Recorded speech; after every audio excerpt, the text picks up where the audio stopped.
자, 반갑습니다. 오늘은 공탁법 재판상 보증공탁부터 정리를 해 보도록 하겠습니다. 그 법원 실무제요 2022년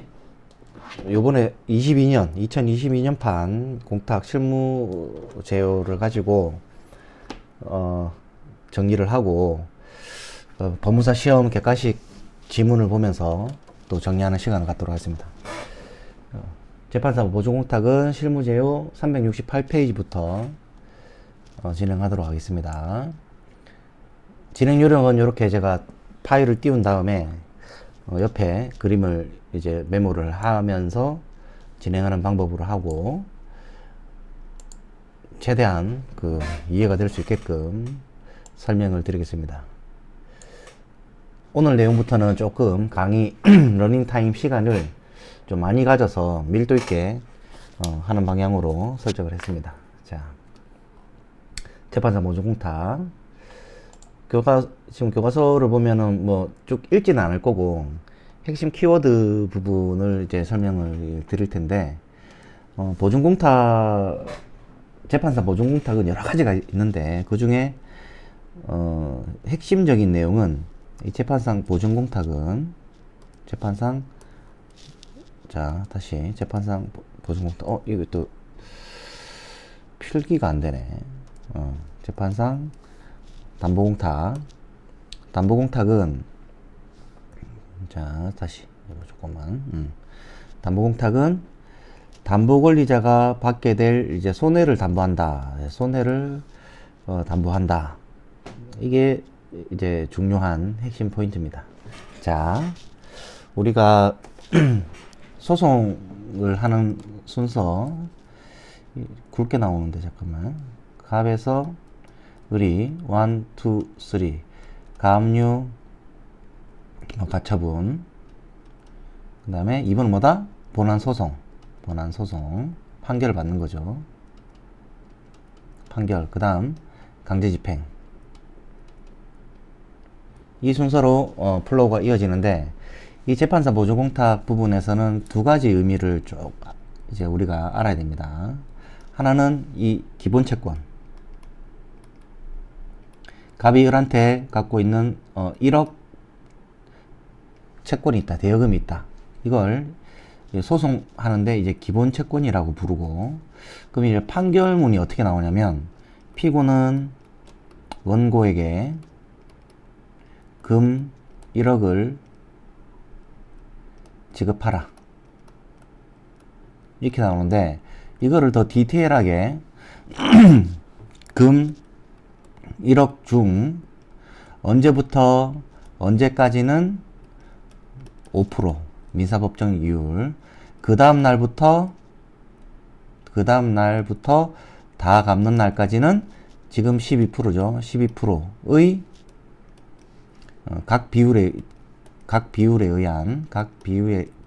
의한 금원을 지급하라. 이렇게 판결문이 나온다고. 자, 그래서 이 판결문에 지금 기본 채권 1억 하고 이 뒤에 지연이자 이 부분, 이 지연이자 이 부분이 바로 재판상 보증공탁하는 이유가 되는 이 손해라고. 손해. 이 기본 채권이 아니고 이 지연이자를 말하는 거다. 이거를 확실히 구별을 하고 해야 실무제요를 읽을 때 이해가 된다. 한 예로 이게 금전청구지만 명도 소송에서도 판결 주문이 피고는 원고에게 얻어야 될 부동산을 인도하라. 이 주문이 하나 나오고, 그 다음에 피고는 원고에게 이거 언제부터 다 인도 완료 시까지 얼마를 지급하라. 이걸 이제 민법상 차임상당 부당이득이라 하죠. 차임상당 부당이득. 이런 부분이 바로 재판상 보증공탁의 손해를 의미한다. 손해를 의미한다. 이걸 확실히 알아야 된다. 확실히. 자, 그래서 이 손해를 담보하게 돼 있는데 공탁 당사자가 누구냐에 대한 내용이 나옵니다. 자, 여기까지. 그러니까 피공탁자가 누구냐. 자, 이 부분. 제가 이 예는 이렇게 들죠. 갑입, 을에 이제 판결 받았다 이거지. 1, 2, 3 해가지고 가압류 가처분 한 다음에 본안 소송해서 강제 집행을 한다 이거지. 그러면은 이 판결문에 아까 1억 플러스 이자 이렇게 판결문이 나온다고. 판결문이. 그래서 갑입 판결문을 받아서 을의 재산은 세 가지밖에 없다 그랬죠.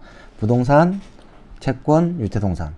자, 부동산에 대해서 압류를 해볼게요. 그러면은 갑은 을에 대한 부동산의 경매를 신청한다. 그러면 경매를 신청하면 1, 2, 3 절차에 의한다. 1은 배당요구 종기가 정해지고 그 다음에 매각기일이 정해지고 대금 납부일이 정해진다.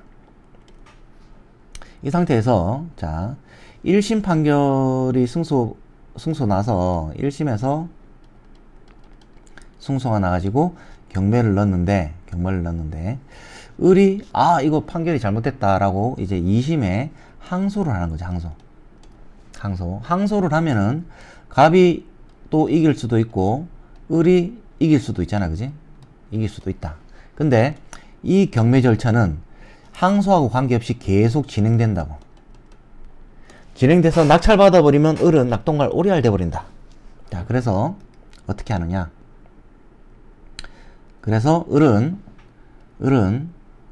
법원에다가 이거 강제집행 정지해 주세요라는 신청을 한다고. 신청을 하면 법원이 오케이 알았다. 대신에 담보 제공해라. 담보 제공 보통 실무상으로는 이 청구 금액만큼 1억만큼 현금으로 공탁을 한다고.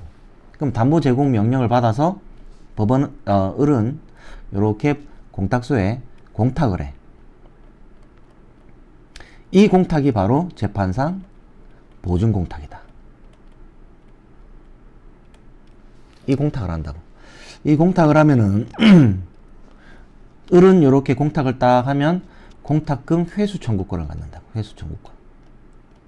회수 청구권은 돈 낸 사람이 돌려받을 때 돌려받을 수 있는 권리, 돌려받는 권리를 이제 회수 청구권이라 한다고. 그러면 항소심에서 을이 이겼다. 그러면 요 1억을 요렇게 찾아오면 되지. 찾아올 때는 항상 회수 청구권의 회수를 하기 위해서는 이 공탁이 법원의 담보 제공 명령으로 됐기 때문에 찾을 때도 담보 취소 결정을 받아야 된다. 담보 제공 명령으로 공탁이 됐기 때문에 공탁 원인이 담보 제공 명령이기 때문에 이 돈을 찾을 때 담보 취소 결정을 받아야지만 찾아진다. 그래서 회수 청구권은 무조건 요 돈 찾을 때는 담보 취소가 있어야 된다. 반면 자 이렇게 공탁을 하게 되면 재판상 보증 공탁에는 피공탁자를 기재하게 돼 있다고. 공탁되는 사람 이름을 적게 돼 있어. 갑이라고. 그러면 이 갑은 바로 이 공탁소에 대해서 공탁금 출급 청구권을 가져. 공탁금 출급 청구권. 자, 여기까지. 피공탁자는 공탁금 출급 청구권을 갖고 공탁자는 공탁금 회수 청구권을 갖는다. 여기까지. 그래서 이 둘 관계가 앞으로 굉장히 이제 중요하게 이제 다뤄질 거다. 자, 근데 여기서 디테일하게 아까 전 시간에 이렇게 갑이 1에 대해서 갖고 있는 이걸 기본채권이라고 했고 1억 기본채권이라고 했고 1, 2, 3에서 판결문에 뭐 1억 플러스 이자 나오는 거, 요 이자 나오는 거 이거를 1번 채권, 이거를 2번 채권이라고 할게. 바로 이 이자가 피담보 채권이 된다고. 피담보 채권. 그래서 실무제휴를 읽을 때 이 피담보채권을 집행채권으로 하여 압류를 하고 쪼쪼쪼 나오고, 이 기본채권을 집행채권으로 하여 압류하고 쪼쪼쪼 이렇게 나온다고. 자, 그랬을 때 우리의 지금 재판상 보증공탁에서 중요하게 다뤄질 부분은 이 피압류채권, 요 이자에 대해서 공탁권 회수 청구권 할 때 우선 변제권이 있다. 우선 변제권. 이걸 알아야 돼. 이거를. 자, 우리 허국 선생 같은 경우에는 이렇게 설명하면은 또 머리가 복잡해지지. 그러면은 제가 간단하게 민법 내용인데 요거 하나만 설명을 할게.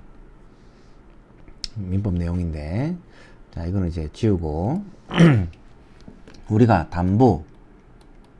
담보란 말만 나오고 보증 이런 말이 나오면 무조건 그래야 되는 게 피담보 채권과 이렇게 화살표를 밑으로 해서 담보물권, 이걸 무조건 그려야 돼. 담보물권. 민법 내용인데, 피담보 채권은 이렇게 끊어 읽으면 채권은 채권인데 담보되는 채권, 그 다음에 담보물권은 끊어서 물권은 물권인데 담보되는 물권, 이렇게 나눈다고. 그래서 보통 실무상으로는 우리가 알기 쉽게 은행에서 대출을 한다. 은행 대출을 하면은 근저당 설정 등기를 하잖아. 그러면은 피담보채권은 대출금 채권이 되고 담보물권은 근저당 설정 등기가 된다. 여기까지. 그러면 화살표는 뭐냐?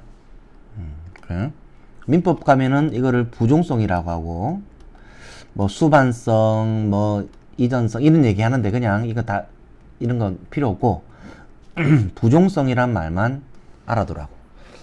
부종성은 뭐냐? 자, 피담보채권이 있어야 담보물권이 있는 거고, 피담보채권이 소멸하면 담보물권도 말소 등기 안 해도 없어진 거예요. 없어진 거.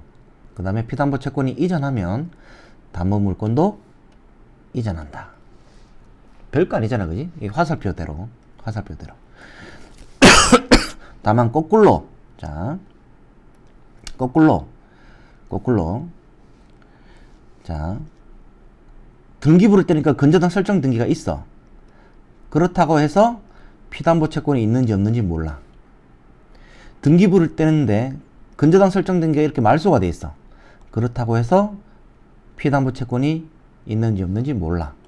그 다음에 등기부를 보니까 근저당 설정 등기가 이렇게 이전돼 있어.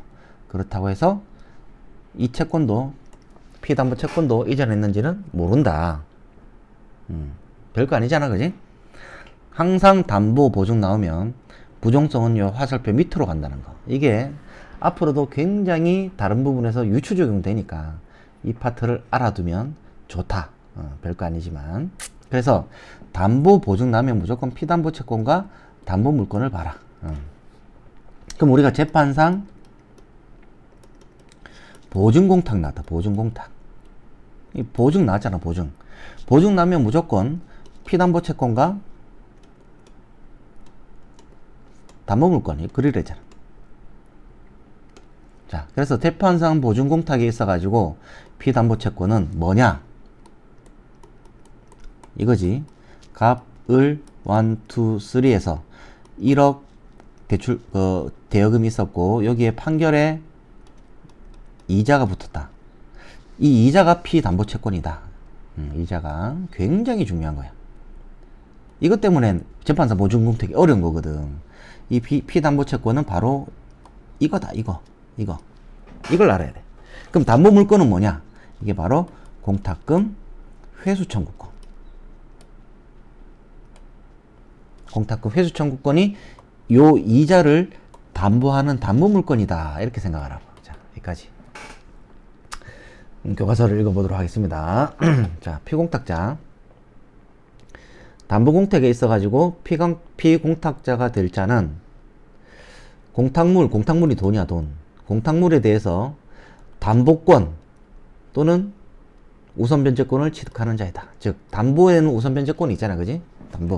담보 나오면 무조건, 그냥 담보권 이렇게 읽지 말고, 담보 나오면 무조건 피담보채권과 담보물권. 이걸 그려놓고 재판상 보증공탁에서 피담보채권이 뭘까? 그리고 재판상 보증공탁에서 이 담보물권에 들어갈 지위에 들어갈 게 뭘까? 이런 거를 이제 그 고민하면서 하는 공부가 자기 주도식 학습 방법이지. 이걸 뭐라고 했다? 이거는 이자이라 했고 이거는 회수 청구권이라 했다. 따라서 재판상 보증공탁은 피공탁자의 손해를 담보하기 위한 공탁으로서 공탁 신청 당시에 담보권리자가 될 자가 특정이 되기 때문에 이 담보권리자를 피공탁자로 기재한다. 자, 여기까지. 이것도 그냥 자, 이거는 요걸로 해야겠네, 그지? 자, 피공탁자의 손해가 뭐다? 바로 이 피담보채권 요 이자를 말하는 거야. 이자. 요거를 담보하기 위해서 그 값을 집에 경매가 들어간다. 1, 2, 3 했을 때, 1, 2, 3 했을 때, 을이 재판상 보증공탁을 한다 그랬지? 그래서 요거 강제집행 정지를 시켜야 될 거 아니야. 요렇게 을이 공탁을 한다고. 공탁을 할 때 피공탁자를 기재한다고. 왜? 알 수 있으니까. 얘가 알 수 있. 공탁할 당시에 담보권리자가 될 자가 특정되기 때문에 피공탁자를 이제 기재하는 거야. 피공탁자를. 오케이. 자, 그리고 피공탁자가 기재되면은 이 피공탁자는 뭘 갖는다? 출청을 갖는다. 그지? 출청. 여기까지. 자, 보사. 그러면은 지금 갑이 을에 대해서 요렇게 기본 채권 1억을 받으려고 소송을 1, 2, 3 해가지고 이 판결에 받아서 이자까지 붙는다. 그래서 나중에 을이 패소하면은 갑은 이자까지도 받아야 되잖아. 그걸 지금 알 수 있단 말이야. 알 수 있단 말이야. 그래서 피공탁자를 이렇게 기재한다. 아주 지금 자, 이거는 어떻게 내루지? 자, 다시 이렇게 내려가네. 관할은 없다. 관할은 없다. 공탁법에서 관할은 일단 없어. 그 변제공탁 빼고. 변제공탁은 민법 규정에 따라서 변제공탁의 관할이 어디지? 관할 어디지? 전지현 추심이지, 그지? 금전인 경우에 지참채무로서 채권자 주소지, 현 주소지에 공탁을 한다. 전지현. 그 다음에 토지 수용 보상금. 이거는 이 토지 있는데, 뭐 여기까지 그냥 찍게 다시니까 일단은 이렇게 넘어가도록 하고, 넘어가도록 해서 관할 넘어가고, 이제 공탁 목적물은 그냥 돈이야, 돈. 돈을 공탁하는 공탁. 돈을 공탁한다. 대신에 규정상으로 유가증권 이런 것도 공탁할 수 있지만 뭐 적절하지 않다. 그래서 실무상 돈으로 공탁한다. 돈으로. 우리 민사집행법 보면 요 유가증권으로 공탁할 수 있는 거, 그 다음에 유가증권으로 공탁할 수 없는 거, 이런 것들이 나온다고. 청소, 허가해, 청구이의 소송, 소명에 가름한 공탁, 매각 허가 결정에 대한 항고하면서 하는 공탁, 가압류 해방 공탁, 그 다음에 가압류 해방 공탁, 이런 거는 금전으로만 된다. 넘어갑니다. 이런 거는. 그래서 지금 재판상 보증공탁의 종류가 굉장히 쭉 많이 나오는데, 실무제외는 우리가 할 거는 요 가집행 담보, 요거만 보면 된다. 자, 가집행 담보. 판결이 되면, 자, 여기서. 자, 갑이 을에 대해서 1억 받을 게 있어서 1, 2, 3 가압류 가처분 본안소송 강제집행. 여기에 경매를 해서 부동산 경매를 해서 1, 2, 3 간다 이거지. 이 강제집행을 하는데 판결문을 보니까 주문이 어떻게 돼 있냐면 1. 피고는 원고에게 금 1억을 지급하라. 지금 여기서 이제 이자는 내가 뺐어요. 그 다음 2. 소송 비용은 피고 부담으로 한다. 3. 위제 1항은 이랑은 가집행할 수 있다. 이렇게 나온다. 그래서 이 가집행 선고가 붙어가지고 지금 갑은 1심 판결문 가지고 이렇게 경매를 넣는단 말이에요. 이렇게 가집행 선고. 이걸로 강제집행을 한다. 그래서 가집행 선고를 하면 자 보세요. 갑이 을에 대해서 지금 1심 얘는 갑이 승소했고, 그럼 얘가 이거 불복한다 이거지. 그러면 2심이 되는 거예요. 2심에 을이 승소할 수 있잖아. 그럼 또 갑이 이거 또 불복해서 3심 대법원까지 올라가가지고 최종 갑이 승소하든 을이 승소하든 이렇게 결론이 날 거란 말이에요. 그래서 앞으로 여기 지금 1심, 2심, 3심 올라갈 때마다 지금 가집행 선고에서 경매했지, 그지? 2심 또 가집행 또 할 수 있고, 이때마다 이걸 정지하기 위해서 공탁을 걸어야 돼. 이 공탁금 찾는 것도 이제 시험에 자주 나온단 말이야. 그래서 이 구조를 좀 알면 돼. 자, 가집행 선고의 담보는 가집행 선고 있는 판결, 이거 그지? 가집행 선고 있는 판결, 이거. 판결의 집행이 실시되는 경우에 나중에 가집행 선고가 취소 또는 변경되는 것을 예상해서 채무자가 입게 되는 손해를 담보하는 것을 말한다. 가집행 면제 선고의 담보는 가집행을 하지 못함으로 인해서 승소 채권자가 있기 때문에 손해를 말한다. 할 때 지금 이렇게 손해 나오는 거 이걸 전부 다 이자라고 생각하면 돼. 재판상 보존공탁에서는. 자, 그래서 이제 내용들이 쭉 나오는데 이거는 넘어가서 담보 제공 절차를 보도록 하겠습니다. 담보 제공 절차. 이 절차를 알아야지 나중에 이해가 되거든. 별거 아니야. 담보 제공 명령이 있어야 된다. 법원에서 이 담보 제공해라 라는 명령이 있어야 된다. 자, 이와 같이 재판에 의해서 담보 제공 명령이 있어야지만 이제 공탁을 할 수 있다. 여기까지. 법원이 돈하고 언제까지 제공하라 이런 거를 직권으로 정한다. 그래서 일반적으로 이제 청구 이의 소송 같은 경우는 전액 현금으로 내라 이렇게 나온다고. 그럼 이제 쭉 밑에 보면 누구에게 누구를 위하여 을에게 갑을 위하여 담보로 이 명령을 고지받은 날부터 보통 7일 이내 14일 이내에 1억을 공탁할 것을 명한다. 이렇게 주문이 나온다고. 또 후자 같은 경우에는 갑에게 을을 위하여 담보로 1억을 공탁할 것을 조건으로 조건이 이렇게 붙는 경우도 있다. 이렇게 보고 가는 거죠. 자, 이제 공탁을 하고 이 공탁서를 제출하게 돼 있다. 자, 보세요. 자, 이렇게 우리 이 절차에서 경매가 될 때 이제 담보 제공 명령을 받아가지고 공탁소에 이제 이렇게 돈을 공탁을 하면 이 공탁관은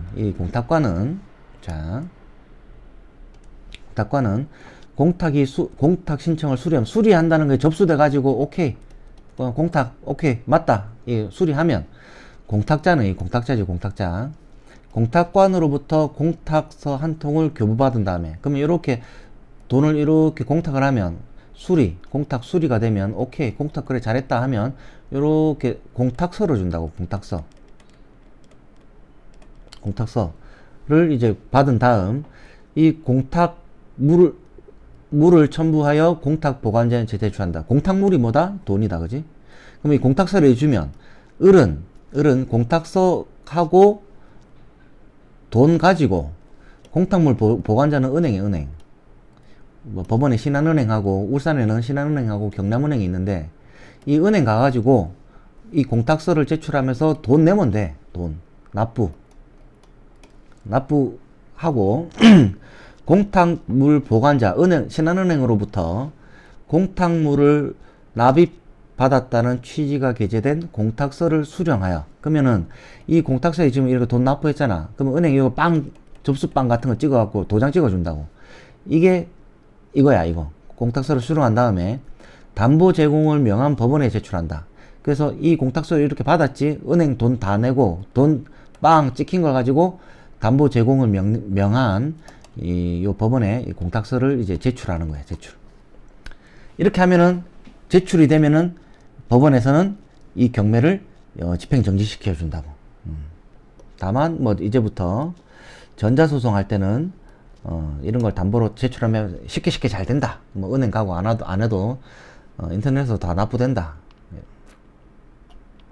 자, 여기까지 봤습니다. 공탁서 한번 보도록 하겠습니다. 이거 한번 보고 넘어가지, 그지?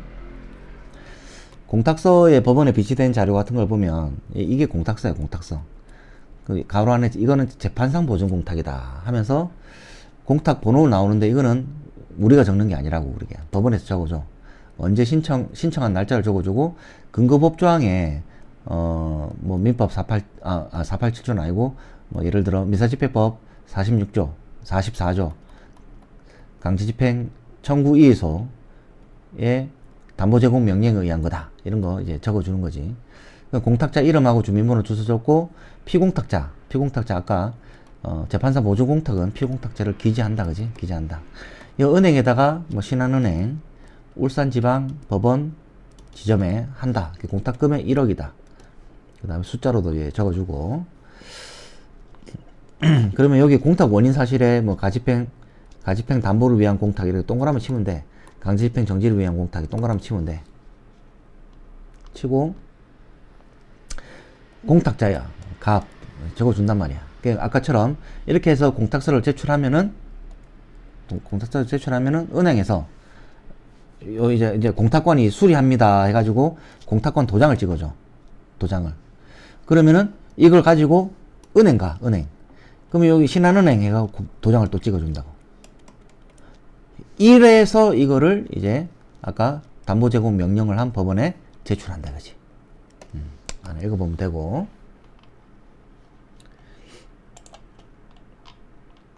유가증권 넘어가도록 하겠습니다. 이 담보권의 성질은 뭐냐? 담보권의 성질은 질권과 동일한 효력이 있다. 질권과 동일한 효력. 학설은 나누는데 질권과 동일한 효력이 있다. 그럼 또 우리 허국 선생님께서는 민법을 아직 안 했기 때문에 질권이 또 애매하단 말이야. 이거 그냥 채권 양도라고 보면 돼. 채권 양도다.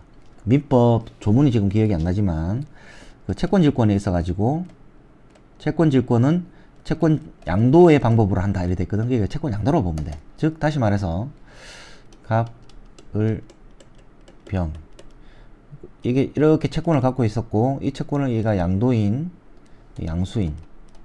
그럼 채권이 이렇게 넘어간다 그랬잖아. 그러면 갑이 바로 병에 대해서 채권을 행사할 수 있는 거야. 이 A 채권을. 이 채권 양도된 거다. 채권 양도. 이게 이제 이런 질권을 갖는다. 그러면은 자 보자고. 그러면 지금 아까 이 그림 절차에서 공탁소에 이렇게 회수 청구권이 생긴다 그랬지? 회수 청구권이 생기는데 이렇게 기본 채권이 있고 1, 2, 3의 이 판결문에 이자가 붙어 있는 게 있다 그랬잖아. 그지? 이게 바로 피담보채권이랬잖아. 피담보채권. 이 피담보채권에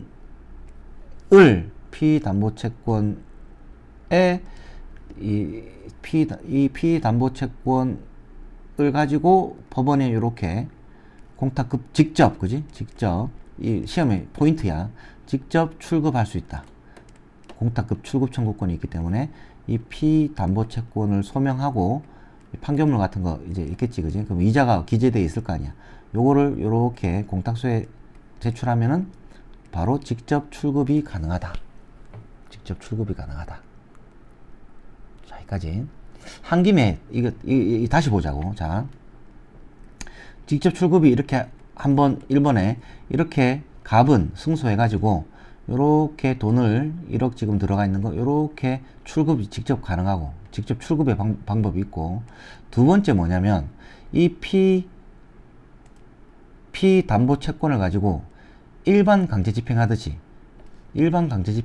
직접 말고 갑이 이렇게 피담보 채권을 집행 채권으로 해서 을이 공탁소에 가지는 회수 청구권을 이렇게 압류할 수 있어. 그럼 우리 그림 이거잖아. 회수 청구권을 이렇게 압류하는 거잖아.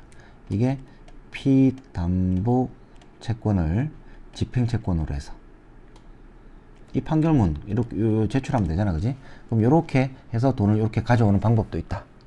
이 두 가지 방법이 있다. 두 가지 방법.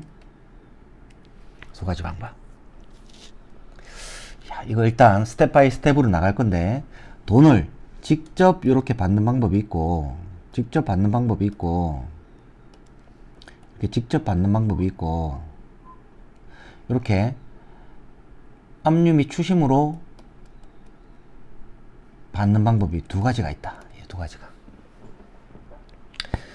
그래서 직접 출급할 때는 출급 청구권을 행사하는 거고, 이번에 압류 및 추심, 압류 및 전부는 이 회수 청구권을 행사하는 거라고. 회수 청구권. 달라. 이거 회수, 이건 출급, 회수, 출급. 자, 그래서 이게 시험에 자주 나오지. 그러면 이렇게 피담보채권을 집행채권으로 해서 회수 청구권을 이렇게 압류해서 갖고 올 때, 이 회수 청구권은 무조건, 회수에는 무조건 담보제공 명령이 붙어 있댔잖아. 그래서 담보 취소를 받아야 되느냐? 이게 원칙 받아야 돼. 원칙 받아야 돼. 근데 예외가 있단 말이야. 예외. 이 예외가 있기 때문에 객관식 시험에서 이거 두 개 고르기가 굉장히 힘들어. 그러니까 요거는 진도 빼면서 할 테니까 한번 지켜보란 말이야. 자, 이건 좀 이따 할 거고, 담보권에 미치는 범위부터 보도록 하겠습니다. 담보권에 미치는 범위. 이것도 지금 내가 그리는 1, 2, 3가 있어야지 이해가 된다고. 자, 여기까지만 하고 좀 쉬었다 가도록 하겠습니다. 자, 계속해서 담보권이 미치는 범위.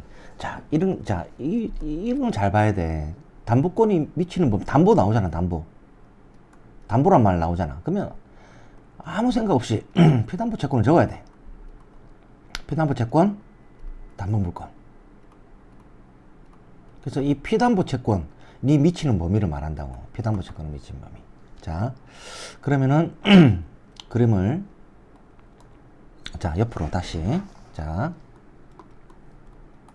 우리가 1, 2, 3 한다 그랬지? 가압류 가처분. 그 다음에 본안 소송. 그 다음에 강제 집행.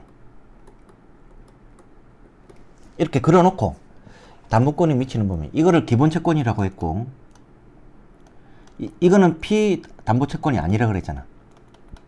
피담보 채권이 아니다. 그러면은 1, 2, 3에서 피담보 채권을 이제 봐야 된다 이거지. 자, 보전 명령이, 보전 소송이 가압류 가처분이 집행되지 않거나 집행 불능인 경우에 어떻게 할 거냐. 자, 가압류만 돼 있어도 정신적인 손해배상도 해야 된다. 그래서 이것도 피담보 채권 범위 안에 든다. 우선 변제권에 든다 이지. 그 다음에 그 가압류 가처분을 다투는 데 필요한 소송 비용도 이 담보 채권에 포함이 된다. 자, 여기까지. 요 가압류 가처분, 다투는 소송 비용. 이거 피담보 채권이 되지. 그 다음에 이자. 담보공탁은 법정과실, 이게 이제 이자란 뜻이거든. 민법상. 피공탁자의 담보권이 미치지 않는다는 공탁법 7조 단서의 취지가 공탁물이 금전인 경우에도 적용된다고 해석하면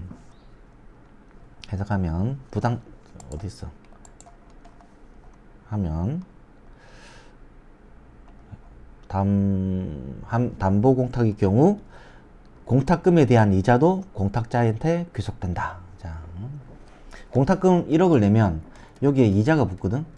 이것은 공탁자한테 귀속된다는 거예요. 공탁자한테.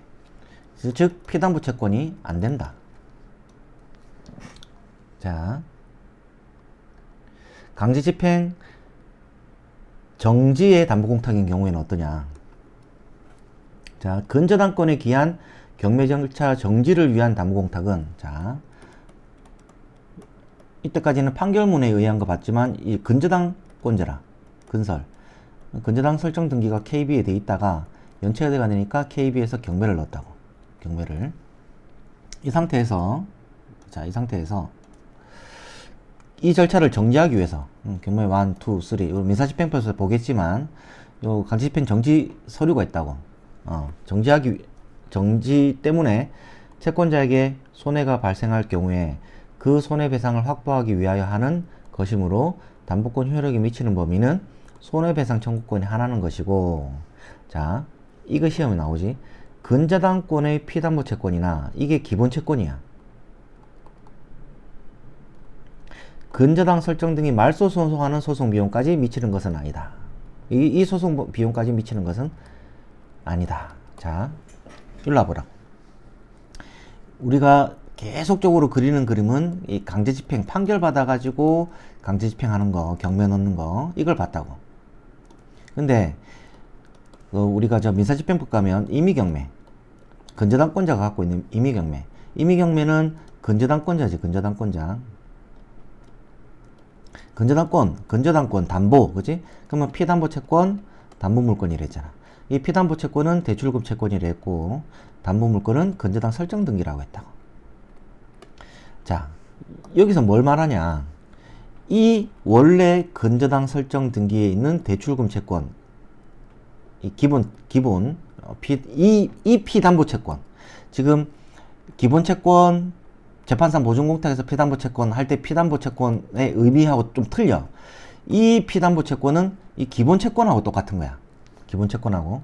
이거나 담보권 말소하는 데 필요한 소송은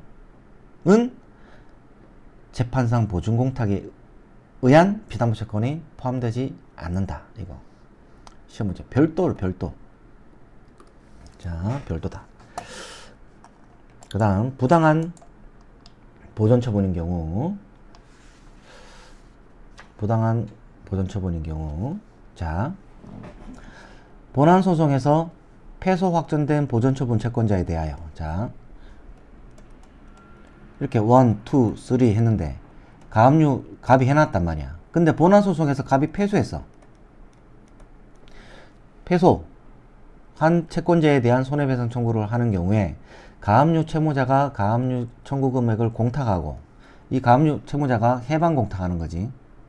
하고 집행 취소 결정을 받았다면 가압류 채무자는 적어도 가압류 집행에 의하여 해방 공탁금에 대한 법정 이자 5% 이자와 공탁금 이자 뺀 금액을 손해로 입었다 할 것이다. 자, 여기까지.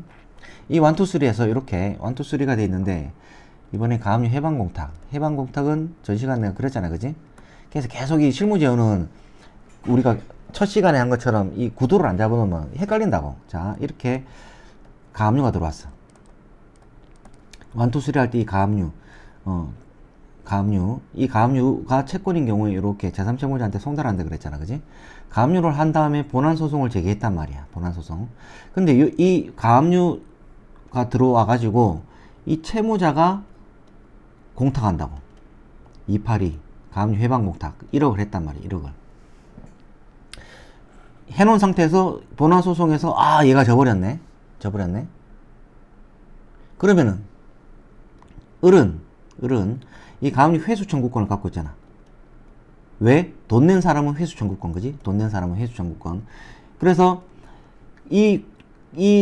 그 가압류 해방공탁을 한 원인이 이 가압류에 기한 거기 때문에 이 갑의 패소로 인해서 가압류의 효력은 소멸했다고.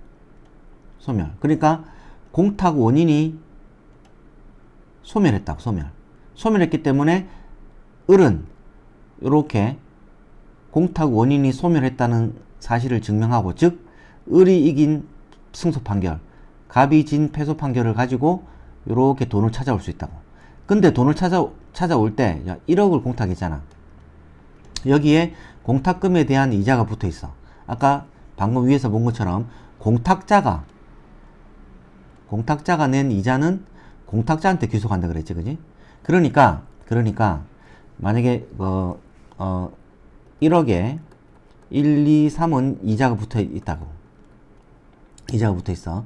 이 이자는 공탁자가 가져가니까 이거는 손해가 아니잖아. 그지? 손해가 아니다. 대신에 1억에 붙어 있는 우리 민법상 5% 이자. 내가 은행에서 생돈 빌려가지고 은행에 지금 뭐 5%를 냈다. 그러면 이 손해가 되잖아. 즉 은행에 안 빌려도 이 5%만큼은 손해를 본 거라고. 그러면 요 5%에서 요 지금 공탁자가 가져간 요 돈의 차액이 손해다. 손해는 뭐다? 피담보채권이 된다. 피담보채권이 된다. 어떤 피담보채권? 재판상 보증공탁에서. 재판상 보증공탁에서 피담보채권이 된다. 그러면 우선변제권이 있다. 피담보채권 담보니까. 자, 여기까지. 그 다음. 자, 이거 봐봐. 이제 기본채권 이거. 기본채권에 미치는 여부. 자, 가집행 선고부 판결에 대한 강제집행 정지를 위하여 공탁한 담보는, 이거 읽으면서 그림이 그려져야 돼. 그지? 1, 2, 3 해서 가집행이 된다고. 이 가집행이 되니까 경매 1, 2, 3. 1, 2, 3 그리는 이유가 있어. 나중에 민사집행법 가면 요때까지 제출하는 서류, 요때까지 제출하는 서류 틀리거든. 1, 3, 5, 2, 4, 6 이렇게 틀려. 언제까지 서류를 제출하느냐. 하여튼 이렇게 가집행 선고로 지금 경매가 쭉 진행이 되는데, 이거 경매가 완전 진행돼가 낙찰받으면 큰일 나니까 채무자가, 이 공탁자가 공탁을 담보 제공 명령을 받아가지고 공탁을 한다고. 요렇게. 그러면 공탁권 회수 청구권이 생기잖아. 이때 1억을 공탁했다. 그럼 마찬가지 플러스 이자가 붙는단 말이야. 근데 기본채권은 내가 뭐랬지? 요거요. 지금 원래는 피담보채권이 되는 거는 요 판결문에 붙어 있는 이자, 이게 피담보채권인데, 지금 요게 지금 재판상 보증공탁의 피담보채권이 되느냐 이거거든. 안 된다. 자, 넘어갑니다. 뒤에 정지로 인하여 채권자에게 생길 손해를 담보하는 것이고, 이때 손해는 항상 이자. 정지의 대상인 기본 채권 자체를 담보하는 것은 아니므로. 자, 여기까지. 굉장히 중요해. 이 거의 실무가도 그렇고 수험생도 그렇고 이거 헷갈린단 말이야. 이 기본 채권이 뭔지 몰라. 근데 우리는 안다 이거지. 이게 담보하는 게 아니고, 채권자는 그 손해배상 청구권의 하나에서만 질권자와 동일한 권리가 있을 뿐 기본 채권까지 담보의 효력은 미치는 것은 아니다. 여기까지. 이걸 이해를 잘했으면, 좋아. 잘했으면. 자,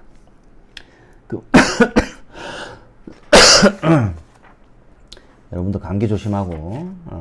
자, 금전 및 이에 대한 지연 손해금을 지급을 명한 판결이나, 자, 판결에 1억 플러스 아까 2% 다 갚는 날까지 12% 요 지연 손해금을 명한 판결이나, 건물 명도 소송에서 판결에 뭐라고 했지? 인도하라. 피고는 원고에게 인도하라. 그 다음에 언제부터 인도 완료 시까지 차임상당 돈, 차임상당 부당이득을 지급하라. 이거 차임상당을 지급을 명한 판결에 대한 강제집행 정지를 위하여 담보공탁한 경우에 그 가집행이 이제 정지가 되면 지연되잖아. 그지? 지연됨으로 인한 손해, 이자랑 차임상당 부당이득을 못 받는 이 손해에는 반대사정이 없는 한 집행정지가 효력이 있는 그 기간 내에 발생한 지연손해금이나 차임상당의 손해가, 이거는 피담에 포함된다. 자, 이거 굉장히 중요하다. 포함된다. 이 경우 지연손해금이나 차임상당 손해배상 청구권은 기본 채권 자체라 할 것은 아니므로 강제집행 정지를 위한 피담보 채무가 된다. 즉, 이 지연손해금이나 차임 상당 부당이득금은 이 기본 채권이 아니다. 기본 채권은 뭐다? 아까처럼 값을 요 대금 채권 요거 이게 아니다 이거지. 즉 판결에 붙어 있는 이자 이거만 피담보 채권에 포함된다. 아마 지금 이 파트가 재판상 보존공탁을 이해하는데 핵심적인 내용이에요. 핵심적인 내용. 자, 그 다음에 이제 1, 2심에서의 담보 제공 이거 가집행 선고 이거는 이거 다음 파지. 이거 객관식에 나오면 이거 틀리기 쉬운 문제인데 자, 근저당 설정 등기 채무자로서 임의경매 중에 근저당 설정 등기 말소 소송을 제기하면서 담보 공탁을 하고 자, 여기까지. 자, 읽어봅니다. 1심 판결 선고 시까지 경매 절차 정지를 받았으나 여기까지. 자, 임의경매. 자, 이제 캡인데 등기부를 그리면 이제 갑에 근설이 돼 있단 말이야. 그래서 근저당 설정 등기가 돼 있고 연체가 되니까 갑이 임의경매를 넣어. 1, 2, 3. 1, 2, 3. 이 상태에서 채무자 을이 자, 다시 채무자 을이 이 근저당 설정 등기 무효다 라고 말소 소송을 제기한다. 말소 소송을 제기하면서 이 경매를 정지시켜야 되잖아. 정지시키기 위해서 똑같은 구조야. 똑같은 구조. 담보 제공 명령을 받아가지고 공탁소에 공탁한다고. 1억 재판상 보증공탁 1억을 공탁을 딱 해. 이때까지 배운 거 그러면은 공탁을 하면은 공탁을 이렇게 하면 이 공탁소에서 공탁서를 이리 주지. 공탁서를 이리 준다고. 그러면 은행 가가지고 납부해가지고 요 도장 받고 이 법원에 이렇게 제출해. 담보 제공 명한 법원에. 그러면 이게 제출되면은 민사집행법 49조 법정 서류가 되기 때문에 이렇게 강제집행 정지를 딱 법원이 명한단 말이야. 자, 이렇게 한다고. 이 상태에서 이 정지를 받았는데 패소했다. 이게 패소. 자, 을이 졌어. 패소. 그럼 계속 경매는 되겠지. 패소. 그러면서 항소했단 말이야. 항소. 다시 항소. 하면서 다시 공탁을 한다고. 신급마다 공탁해야 되거든. 그래서 항소심 판결 선고시까지 정지 결정을 받아가지고 항소시 계속 중에 2차에 걸친 공탁은 각기 해당 신급에 대한 손해를 담보하는 것이다. 여기까지. 따라서 1심에서 제공한 담보에 관하여는 항소심에서 다시 담보가 제공되었다는 이유만으로 담보 사유가 소멸되었다고 할 수 없으므로 담보를 제공한 당사자의 승소 판결이 확정된 경우 또는 그것에 준하는 경우에만 담보 사유가 소멸하는 것이다. 여기까지. 자, 그러므로 이게 시험에 나와. 공탁자는 지금 을이지. 담보 권리자의 동의가 있는 경우를 제외하고 갑의 동의가 있는 경우를 제외하고 공탁자의 승소 판결이 이제 을의 승소 판결이 확정되거나 패소의 경우에는 소송 완결 후 담보 권리자가 권리 행사 최고 기간 내에 그 권리를 행사하지 않는 경우에 비로소 담보 취소 결정을 받아 공탁을 해소할 수 있다. 이게 여러 가지 지금 그 의미가 짬뽕이 돼 있는데, 이 뒤에 아마 뒤쪽에 나올 것 같은데, 가집행 선고. 시험에 뭐라고 나오냐면, 자, 1심, 2심, 3심. 여기 가서 1심에서 가집행 선고가 됐다고. 그럼 2심에서 누구든 항소해가지고 항소해가지고 파기됐단 말이야. 파기. 그렇다고 해서 이 1심에 있는 돈을 찾을 수 있냐? 못 찾아. 이게 확정이 돼야지만 찾을 수 있다고. 확정이 돼야지만. 자, 이 부분은 좀 객관식 보면서 봐야 되는데, 자, 여기까지 일단 하고 넘어가도록 하겠습니다.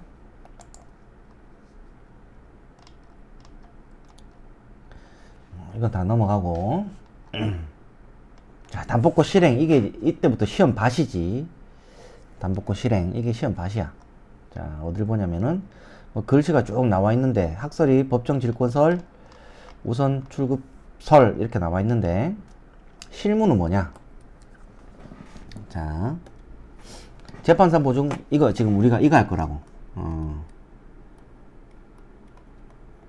요렇게 지금, 공탁소에 이거 회수하려고 그러면 항상 담보 제공 명령이 있으니까 회수 청구권을 건들 때는 담보 취소가 필요하다 그랬지 항상. 이거 담보 취소가 있어야 된다. 이걸 배웠다고. 이제 돈 찾는 방법. 자, 돈 찾는 방법 을이든 갑이든. 자, 갑이 돈 찾는 방법은 두 가지가 있다 그랬어. 하나는, 자, 이걸 봐야 돼. 기본 채권이 있고, 여기 피담보채권. 이거 기본 채권, 피담보채권은 이자라 그랬지, 이자. 이걸 나눠서 항상 생각해야 돼. 1번, 출급하는 거. 2번, 이제, 갑이 출급하는 거. 그 다음에 회수하는 거. 을이 회수하는 거. 출급하는 방법은 두 가지가 있다. 두 가지. 피담보채권을 행사해서 직접 출급하는 방법. 그 다음에 피담보채권을 행사하지만 직접 출급 안 하고 압류 및 추심이나 압류 및 전부로 찾는 방법. 이게 있다고.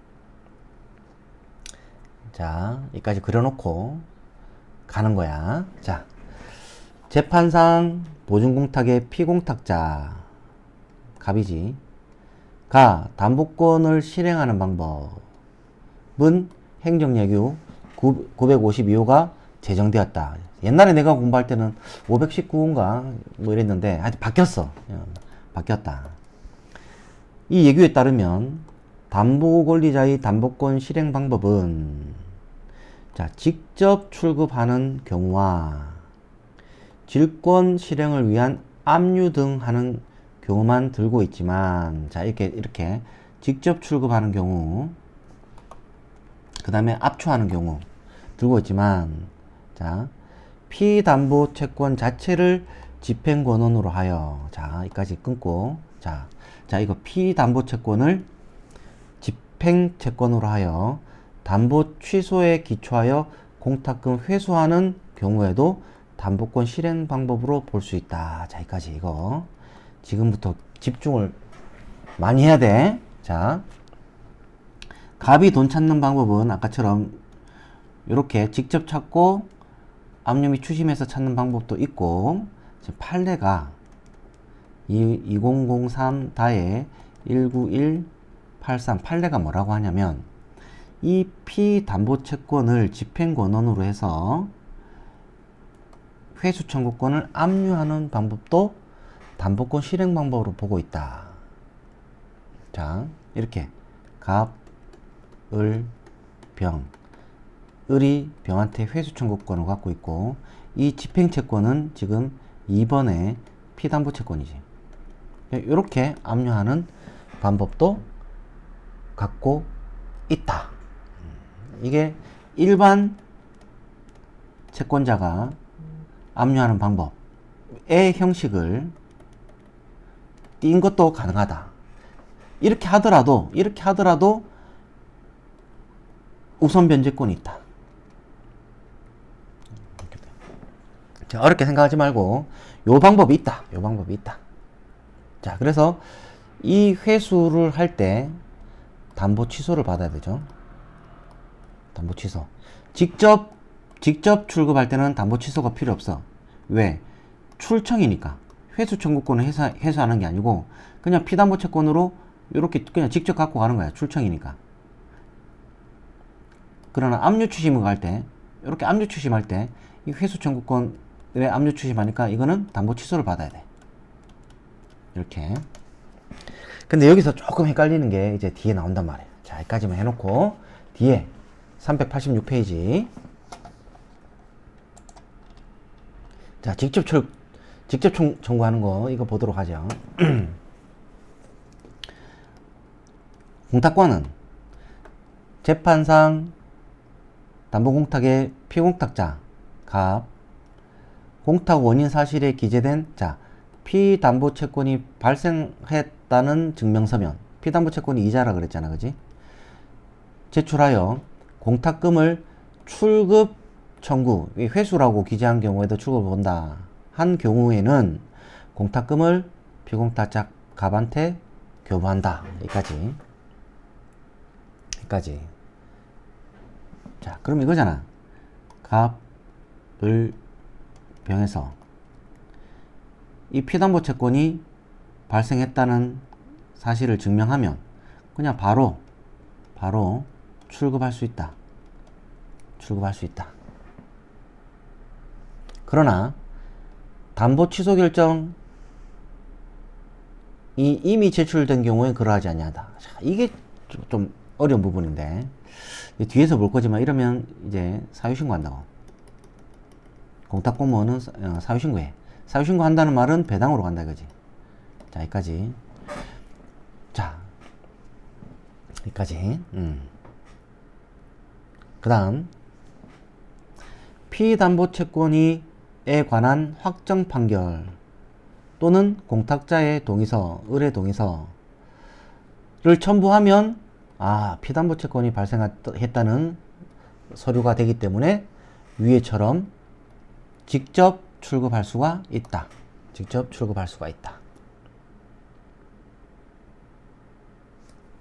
그 다음 이건 했던 건데 보지. 금전, 지연 손해금, 그 다음에 차임 상당 부당이득을 명한 가집행 선고 판결에서 정지를 위해서 공탁한 경우에 집행이 지연됨으로써 발생하는 이자는 기간 내에 발생한 지연이자 차임 상당액은 손해에 포함되기 때문에 이 판결 자체가 피담보 채권 발생하였음을 입증하는 서면이 된다. 그래서 이 판결문을 가지고 아까처럼 바로 갑을 변경해서 이렇게 직접 출급할 수 있다. 이 출급할 때는 담보 취소 같은 거 받을 필요가 없잖아. 왜? 회수할 때만 담보 취소 받는 거니까 출급할 때는 담보 취소 받을 필요가 없다. 자, 랍은 이거 우리 지금 이 과정은 뭐 우리 변호사님도 강의를 듣고 또 파산관제인 우리 김모 변호사도 듣고 있잖아, 그지?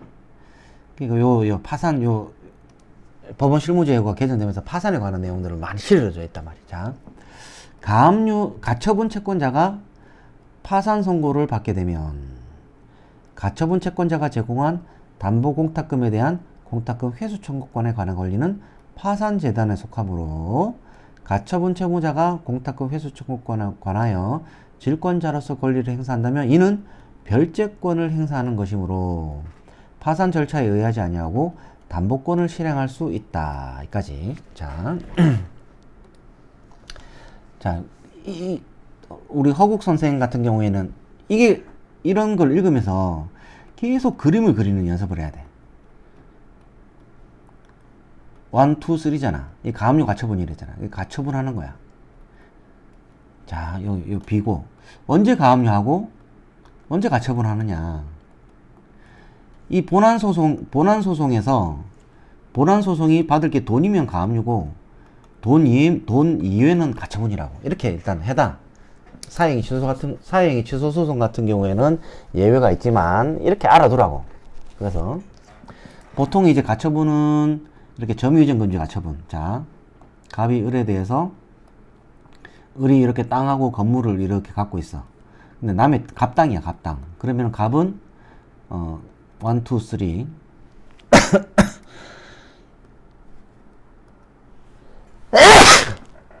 갑은 1, 2, 3 이 점유 이전 금지 가처분 한다고. 점유 이전 금지 가처분. 그 다음에 본안 소송 제기하는데 요 인도 소송 제기하고 그 다음에 철거 소송한다. 철거 소송. 인도 및 철거 소송. 이 본안 소송 제기하고 인도 소송 할 때는 이 차임 상당 부당이득 이 금전 청구도 하는 거지, 그지? 그 다음에 강제 집행. 이거는 미사집행법에 규정이 돼 있잖아. 그 철거 집행을 대체 집행이라고 하는데 뭐 수권 결정 받아가지고 뭐 하는 거. 그 다음에 인도 집행 같은 경우에는 뭐 집행관이 가가지고 이것도 만약에 건물 부시고 해야 되니까 이 집행 이게 대한 내용이 나와 있단 말이에요. 그 지금 이 점유이전 금지 가처분을 했지. 점유이전 금지 가처분. 자, 그래서 다시 교과서로 와서 이 가처분 채권자가 파산 선고 받았다고.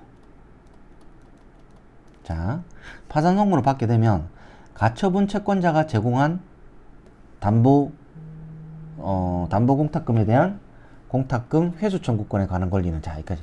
자, 그럼 요번에는 얘가 요렇게 공탁소에 공탁을 했는데 공탁한 사람은 회수 청구권을 갖잖아, 그지? 이렇게 회수 청구권을 간다고. 이 회수 청구권 간다. 1억 공탁했다. 이것은 파산 선고 나면은 이 돈은 파산재단이자 파산재단에 속한다. 이 파산재단은 뭐냐? 항상 우리 법을 읽을 때 끊어 읽어, 끊어. 이거는 주소지고, 이거는 이제 성질인데, 지금 파산법에 따르는 거니까, 이 재단이란 것은 돈이야, 돈. 즉, 돈. 그래서 파산 선고 나면은 이 돈은 파산관제인 거란 말이야, 파산관제인. 그래서 이 돈을 파산관제인이 받아갖고 채권자한테 빚잔치를 해주는 거라고. 그걸 파산재단이란다. 자, 파산재단에 속하므로 가처분 채무자가 이 가처분 채무자가 공탁금 회수 청구권에 관하여 질권자로서 권리를 행사한다면, 즉 이 가처분 채무자가 이 공탁금 회수 청구권에 관하여 질권자로서 우선 변제권이 있는 질권자로서 권리를 행사한다면 이거는 별제권이라 그래. 담보권이 회생파산법에 가면 그 별제권이라고. 별도다. 회생 파산하고 별도로 경매 넣어가지고 돈 받을 수 있다. 그 별제권을 행사하는 것이므로 파산 절차에 의하지 않고도 담보권을 행사할 수 있다. 즉, 을은 파산 절차에 의하지 않고도 담보권을 행사할 수 있다. 즉, 이 돈을 파산관제인이 갖고 가가지고 막 다른 데 돈 뿌려주는 게 아니라 내가 갖고 올 수 있다. 자, 이 경우 가처분 채무자로서는 가처분 채권자의 파산 관제인을 상대로, 우리 김 변호사 상대로 이 피보전 채권인 손해배상 청구권의 존부를 확인하는 소를 제기해가지고 판결 받아가지고 피담보 채권이 발생했다는 증명 서류가 돼서 직접 출금할 수 있다. 여기까지. 자, 지금 이제 그림이 조금 어렵게 됐지만 똑같은 내용이야. 여기서 우리는 이때까지 이걸 봤잖아, 그지? 여기 공탁을 한단 말이야. 그러면 회수 청구권이 생기는데, 그러면은 갑은 1번 기본 채권을 갖고 있고 2번 판결문에 따른 여기 이자, 이게 이제 피담보 채권이 되는데 지금 얘가 파산됐다고. 파산되면은 을이 갖고 있는 공탁권 회수 청구권도 재산이기 때문에 파산 선고 당시 갖고 있는 이 재산이 파산재단을 형성하게 되어 있다고. 그러면 파산재단이 되면은 파산관제인이 갖고 가서 채권자한테 빚잔치 해주고 갑은 못 가져가, 원래는. 그러나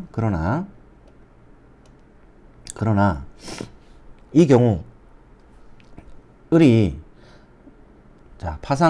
파산을 이제 했음에도 불구하고 이 피담보 채권은 담보니까 담보 우선 변제권 회생 파산에서는 별채권이 되니까 이렇게 파산관제인이 돈을 안 가져가고 내가 이렇게 직접 출급할 수 있다. 오케이? 똑같잖아. 회생 파산에 영향을 미치지 않는다. 담보기 때문에. 자, 여기까지. 그 다음, 질권 실행을 위한 압류. 자, 이게 조금, 집중해 봅시다. 공탁권은 피공탁자가 갑이지. 피담보채권의 터자와 민사집행법 273조에 정한 채권에 대한 강제집행 절차에 따라서 회수 청구권을 압류 추심한 경우 돈 준다. 자, 이거 뭐냐면, 이거 아마 토지수용 보상금 공탁은 내가 다음에 할 건데, 거기에 이제 나오는 물상대위란 말이야. 물상대위. 물상대위란 것은 원래는 담보권이었는데 담보권이 없어져서 이제 어쩔 수 없이 채권 집행에 의한 방법으로, 압류 추심으로 방법으로 하는 거를 물상대위에 의한 압류라고. 그게 273조. 요렇게. 왜? 재판상 보증공탁은 담보고자, 담보기 때문에 이것은, 일반 채권이 아니라고. 일반 채권이 아니고 우선 변제권이 있는 채권이라. 대신에 형식적으로만 이렇게 압류 추심을 하는 거기 때문에, 자, 따로 담보 취소 받을 필요가 없다. 회수 청구권에 압류를 하더라도 따로 회수를 할 때도 마찬가지 따로 담보 취소 받을 필요가 없다. 자, 이것 때문에 헷갈려. 자, 다시 다시 갑을 공탁소 회수 청구권을 행사하려고 그러면 담보 취소 받아야 되지. 담보 취소 받아야 된다고. 자, 그런데 갑이 행사하는 방법이 직접 출급하는 방법, 그 다음에 질권 실행, 273조 질권 실행, 이 방법이 있는데, 자, 직접 출급하는 경우, 이렇게 직접 출급하는 경우는 이게 출청이니까 이 회수가 안 건드리잖아. 그럼 담보 취소 받을 필요가 없어. 담보 취소 받을 필요가 없다. 자, 이거는 쉽지. 근데 요번에는 이 질권 실행, 273조 질권 실행에 의한 방법으로도 이제 할 수 있는데, 이 집행 채권은 기본 채권이, 지금 이 기본 채권이 아니고, 요 피담보 채권을 가지고 갑을 공탁소, 여기에 이제 이 집행 채권을 피담보 채권으로 행사한단 말이지. 행사한다. 자, 피담보 채권으로 행사한다. 이럴 때 공탁금 회수 청구권을, 이 회수 청구권을 압추한다. 그죠? 압추. 그러니까 회수 청구권이니까 이 담보 취소 받아야 되는 거 아니냐. 원래 받아야 되잖아. 회수를 건드리려면 담보 취소 받아야 되는 거 아니냐. 자, 근데 하는 경우에도 피공탁자는 갑은 공탁급 출급 청구서와 함께 질권 실행을 위한 압류 명령 정본, 추심 정본, 송달 증명, 확정 증명을 제출한다. 이때 담보 취소 받을 필요가 없다. 자, 이 회수 청구권을 압류를 하더라도 실질적으로는 요거처럼 그냥 출급 청구권을 행사하는 거하고 똑같다고. 형식은 회수 청구권에 압류한다 라고 돼 있지만, 실질은 출급 청구권을 행사하는 거기 때문에 이 담보 취소 받을 필요 없다. 자, 여기까지. 많이 틀린다고. 여기까지. 그 다음에 라본부터 담보 취소에 의한 회수. 이거는 좀 쉬었다가.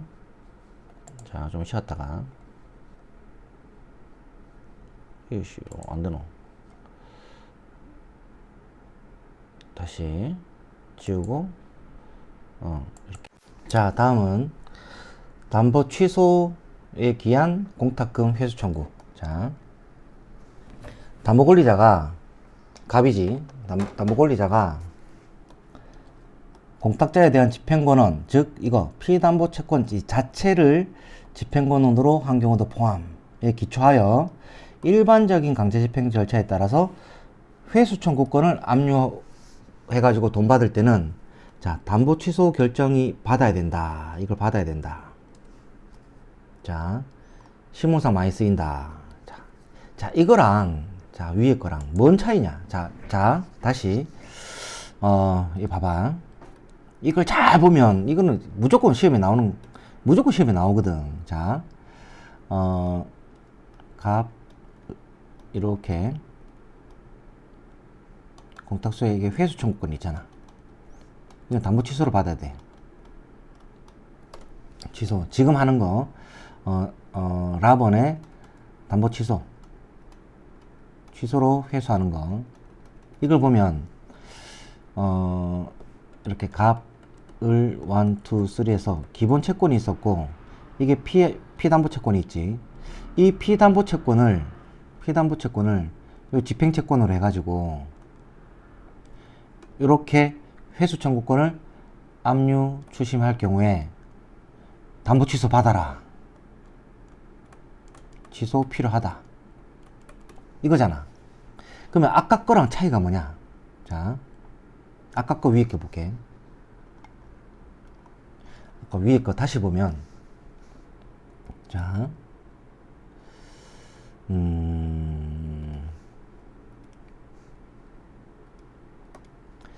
피담보 채권의 터잡아 273조에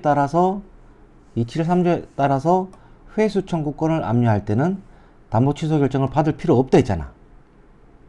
자, 지금 이 비교 질권 실행할 때는 담보 취소 필요 없다. 이게 항상 시험 문제 이렇게 비교해서 나오니까 못 맞춘단 말이야. 그림이 안 그려지면. 자, 질권 실행으로 인한 것은, 자, 갑, 을, 병, 회수해서 지금 갑이 원래 방법이 두 가지가 있잖아. 직접 청구하는 방법, 이렇게 직접 가져가는 거. 이거는 출청이니까 담보 취소 필요 없지? 불필요. 자, 근데 요 피 담보 채권의, 자, 터잡아 273조 피 담보 채권의 이걸 터잡아 273조 하면은 요렇게 이 회수 청구권이라 돼 있어도 출급 청구권에 행사하는 거란 말이야. 결이 틀려.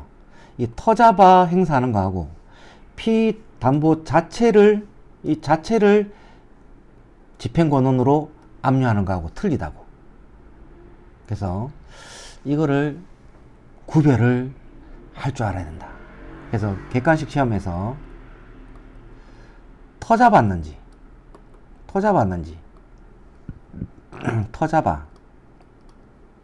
자체를, 여기에 따라서 터잡으면은 필요 없고, 담보 취소가 자체를 압류하면은 일반 채권 압류하고 똑같아서 취소해야 된다.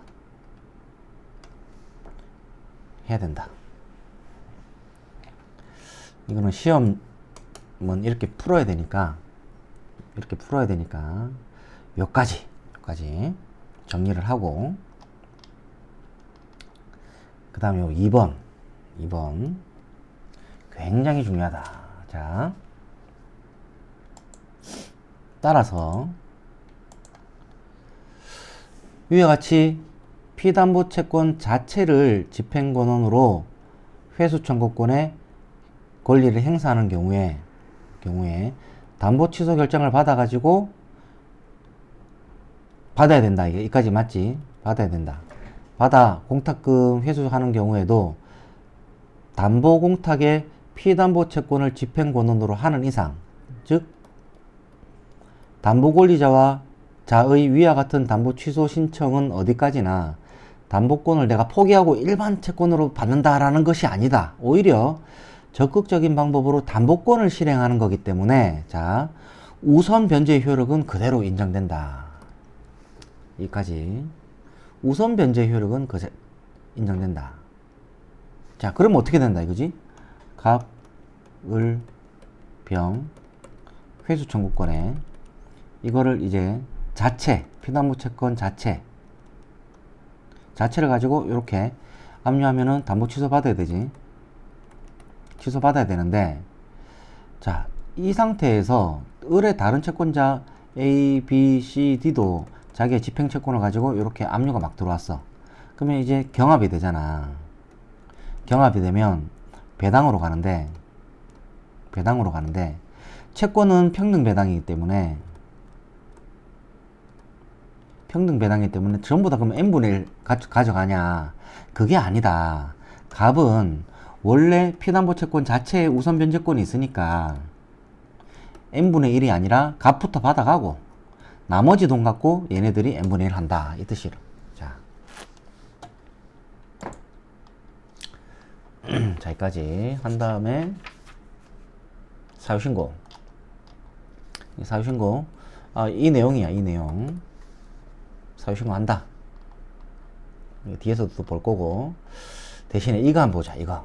자, 제가 볼 때는 이번 시험에 유력한 문제가 아닐까. 이거 나오면 다 틀린다, 이거지.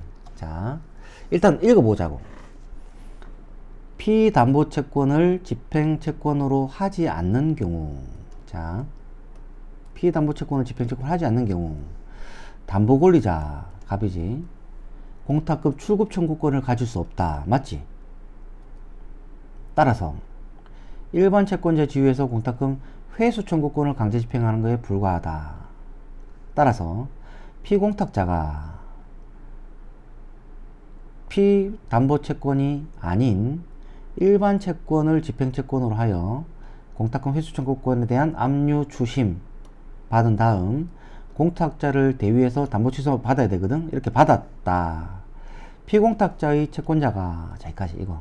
피공탁자의 채권자가 피공탁자의 출급 청구권 또는 회수 청구권에 대한 압류는 존재하지 아니한 채권에 대한 압류이거나 압류할 수 없는 것에 대한 압류이기 때문에 무효다. 자, 이거 이해돼? 그림이 그려져야 된단 말이야. 그림이. 자, 그려보는 거야. 그려보는 거야. 어떻게 그릴까? 일단은 무조건 갑, 을, 병 그려야지. 무조건.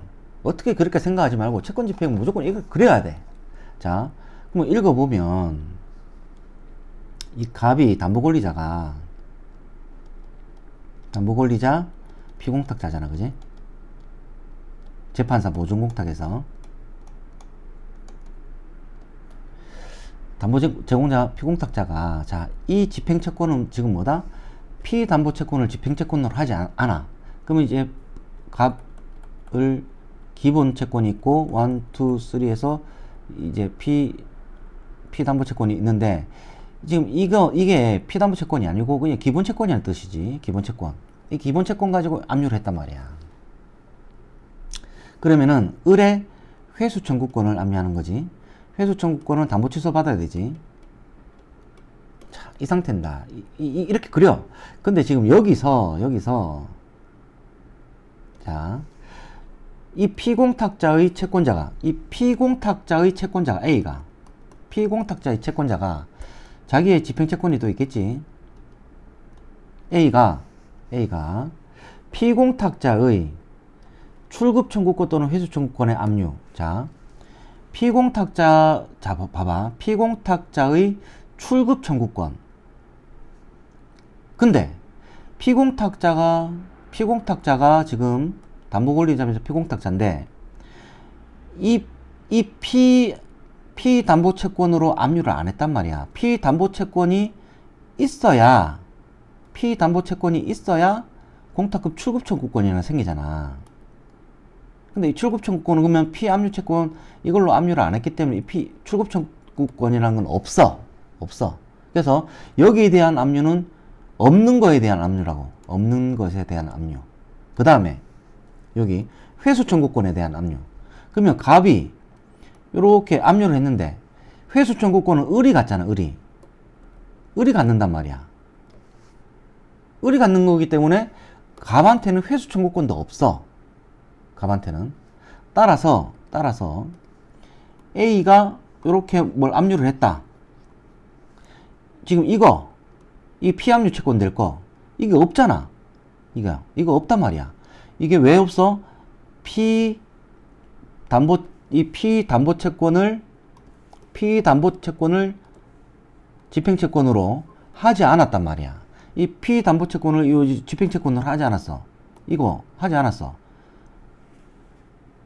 이해되나? 그러니까 출급 청구권도 없는 거고, 회수 청구권에 압류했다 하더라도 회수 청구권은 을이 갖는 거기 때문에 갑은 회수 청구권을 갖지 않잖아. 그러니까 이렇게 피공탁자의 채권자가 피공탁자의 이런 출청이나 회청을 했을 때는 무효이다. 압류를 잘못한 거지.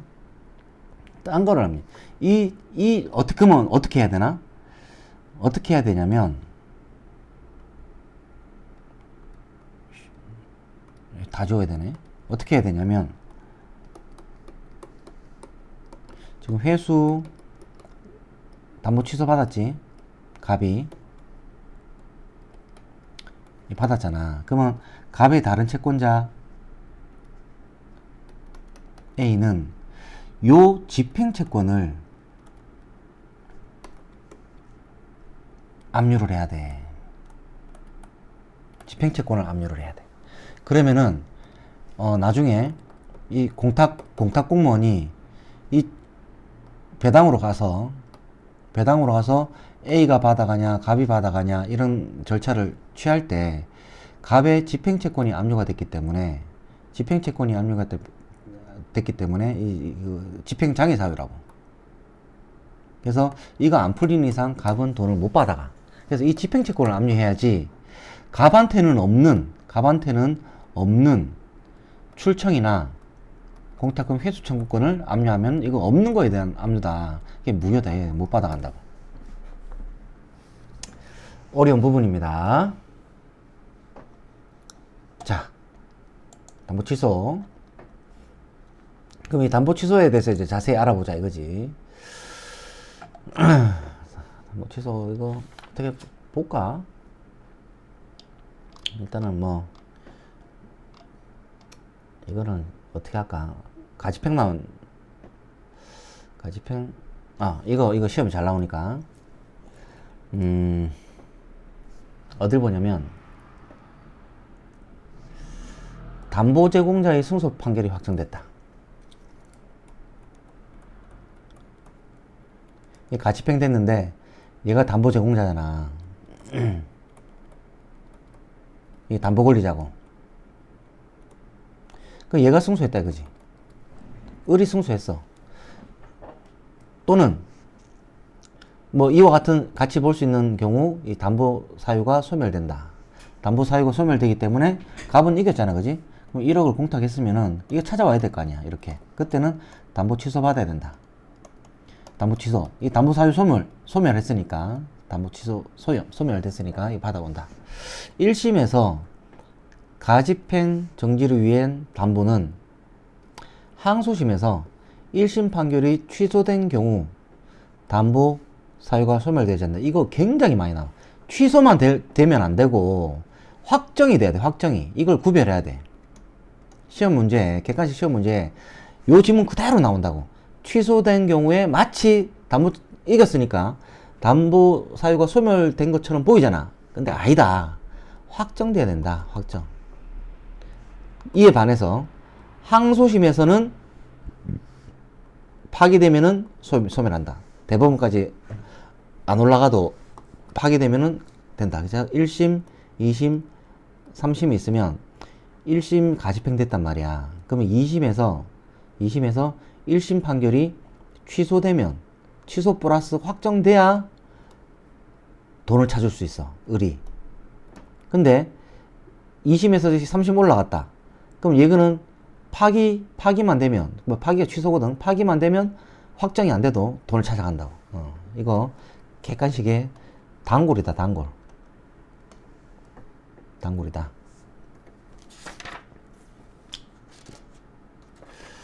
여기까지만 하고 재판상 보증공탁은 마치도록 하겠습니다. 자, 수고 많았습니다.